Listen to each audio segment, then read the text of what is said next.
Should Rockstar add futuristic vehicles to GTA 6? The way I plan to do this is by giving 2 reasons supporting why they should be in the game and 2 reasons why they shouldn't, and then at the end of the video, I'm going to give my opinion and say if I do want them in the game or if I don't. And by the way, before this video starts, I want to ask, what do you think? You could answer after watching the video, before. I don't care. Just, I don't know, it'd be cool to see. Alright, let's get into it. First up, this is one of the best reasons in my opinion. It's more the players, not the vehicle. You go into a Rockstar game, you're probably gonna get griefed. I hate to break it to you, you're just minding your own business driving, you're probably gonna get griefed, I'm not gonna lie. Now, I will say it is kind of like this in all Rockstar games. If you go into RDR1 online, which I know a lot of people don't, you're probably gonna get killed by a random player. Same thing with RDR2, GTA 4, all of them. But I just feel like GTA 5 makes it way easier to do that, considering money in GTA 5, it's so easy to get. Second of all, most of the vehicles are really not that expensive. The Oppressor's only 2.7 mil.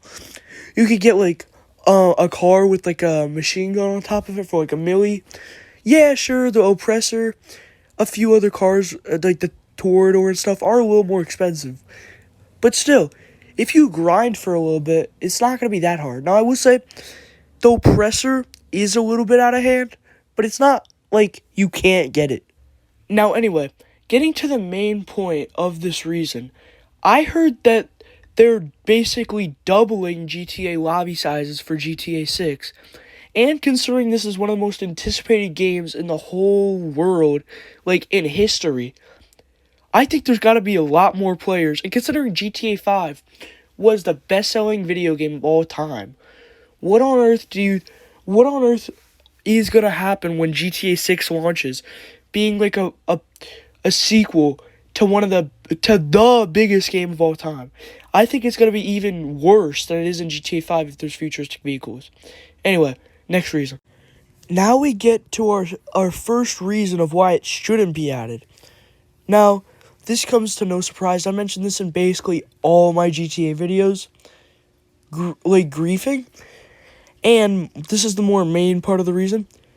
If you want to have an enjoyable experience currently in GTA 5 without getting griefed, without having things slowing you down, you need to go into either a private lobby or you need to go into passive mode. Now, in my video, I believe it was why is GTA 5 online so bad now? Someone commented on my video, why not use passive mode? Now, I do just want to explain that. If you do use passive mode, well, you can't use weapons, and if you go into a weaponized vehicle, it'll automatically turn it off, basically doing nothing. So if you want to play the game normally, you have to go into private lobby, which kind of sucks, and I feel like it just makes it where the players have to suffer. Now, again, going back to the last reason, I do believe this is still mostly because of the community. However, it does make me think, can Watch Dogs handle this? So, probably not, to be honest. So, is it GTA's fault? Probably not, but still. And you may just be thinking, I know somebody's about to leave a comment, why do you care about having to go in a private lobby? It's not that big of a deal. It doesn't take that long to do. You're definitely right about that. But it makes it where you can't do certain events. It makes it where you can't participate the events where you have to do the challenges and stuff. See who could do the longest wheelie. You can't participate in that stuff. It makes it where you can't really participate with the community, which is one of the biggest part of Rockstar games, in my opinion.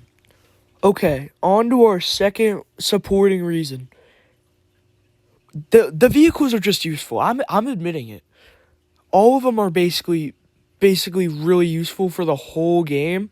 So taking them out would definitely make it a lot harder to do things. For example, the Oppressor Mark II. I know I just made a whole video hating on it a week and a half ago, but I will admit it is great for missions and doing anything, and it makes everything so much more efficient. Sorry that was kind of a short reason. Anyway, let's get to our second reason as to why they kind of shouldn't be in the game. I feel like this reason is probably one of the best reasons, in my opinion. it just takes off focus on the game's map and like the beautiful, like how beautiful GTA 5 is. Like you're flying over Los Santos, you don't notice it, and the map, it makes the map feel so small. Like the developers who worked on this game for like half a decade, you barely notice how big the map is because you're just flying over it all the time. And it makes you think GTA 5 is a small map. But really, you just go down in a car and start driving again. It makes you realize how really big GTA 5's map is. And you know, I'm admitting it. I never don't use like futuristic vehicles. I'm always on my Deluxo or my Oppressor. Cause once you start using them, you just don't stop, I feel like, in my opinion. And I just feel like it makes you underappreciate, and it makes you where you're not really as involved with the community and stuff. Like, you can't really interact with other players up in the air. Anyway, that's about it for that reason. Now we get to me sharing my opinion on if they should be in GTA 6. Alright, drum roll please. Thank you. No. I mean, listen, I just feel like it'd make the game feel much more interactive. It'd make it feel like so much more of like a community. And I just feel like it kind of messes up the game. Anyway, let me know what your opinion on this is in the comments. And before I end this one off, I just want to say thank you to Edward Does Thumbnails for making the thumbnail on today's video. It looks amazing, bro. Yeah, I just want to say thank you. Have a great day, everybody. And I'll see you on the next one. Goodbye.